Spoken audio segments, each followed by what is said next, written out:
Alright guys, I'm back after a week. I just hope that everything was calm and collected while I was gone. Oh, we got Brittany Griner back? I wonder what we gave up for her. Oh dear God. Well, at least SZA dropped a new album and it's totally not 23 tracks long with 90% filler. What did I do to deserve this? But yes, after 5 long years, SZA has finally returned with SOS, this time being filled with bite-sized bops and a mashup of different sounds to make for an album that came out this year. Yeah, that sounds about right. Alright, so I was thinking of how I was going to start this review off, and I finally came to the conclusion that this is a perfect example of the state of mainstream R&B nowadays, if you'd even call it that. I mean, this album had a mix of wannabe bedroom pop, basic pop, pop trap, pop rock, and acoustics that made me question if she even knew the direction she was going in. And then there's the fact that this album is so bloated as hell, obviously seeming like there should have not been 23 songs, with some of them being pretty repetitive or just sore thumbs that drag so far behind the others that it seems like they were just meant to be obvious filler and nothing more. And when you really get down to the nitty gritty of it all, aka SZA, I feel like she really brings nothing to the table aside from her vocals, because when looking at these songs, they all give off the same energy and talk about the same things in the same fashion that I've heard many times before from artists not named SZA. I mean, Summer Walker literally did the same bullshit last year. The only difference was that she at least stayed in one direction. And I know it sounds like I'm just absolutely trashing on this girl right now, but listen man, with all of the time she had in the studio since Control dropped, you'd think she'd be able to actually make something a bit more cohesive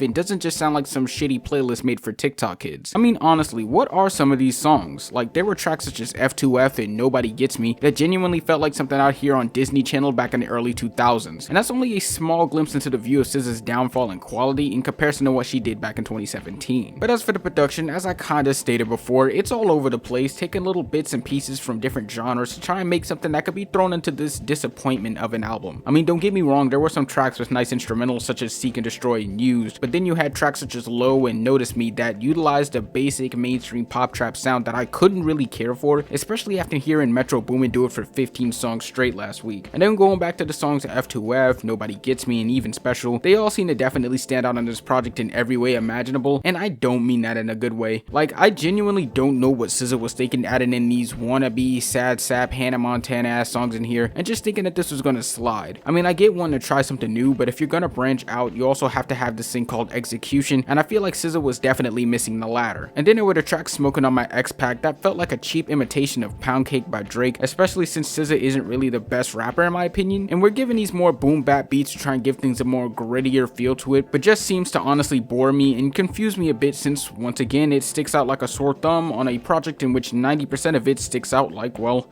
a sore thumb. But as for the features, it was only 4, with 2 of them being constant recurring features on every single mainstream artist album, one of them being a vocal sample and another actually being the only good feature on this album. But to get the main ones out of the way, there was Don Toliver on the track Used and Travis Scott on Open Arms, and only one of these guys actually had a good feature, and it wasn't Travis Scott. Like, I'ma just be honest and say I don't ever want to hear Travis Scott do anything that he did on an instrumental like that ever again. But hey, at least Don Toliver had some nice vocals on his chorus. But as for Phoebe Bridgers, I actually did like her verse on Ghost in the Machine. I feel like she greatly elevated a complete dud of a filler track, because without her I would have forgotten this song existed. And last but not least, we had an Old Dirty Bastard feature on the final track, and all I can really say is that SZA needs to be sued for using ODB's vocals in vain like that. That is all. But overall, I'm greatly disappointed in what I heard. Like, I genuinely don't know what SZA was trying to do with this project aside from having something else to throw out there for her very desperate fans, and just missing the mark by a mile in comparison to what she could do before. So to put this on the scale, I'm giving this a strong 4 out of 10, being something I can't be bothered to play again. But how do you guys feel about the new SZA? What would you rate it? Let me know down in the comments. Like and subscribing, follow my IG and Twitter, and follow Chocolate on Instagram for more illustrations. And on that note, I'll see you guys on Monday when I ask the CIA to use this album as a torture technique. Peace.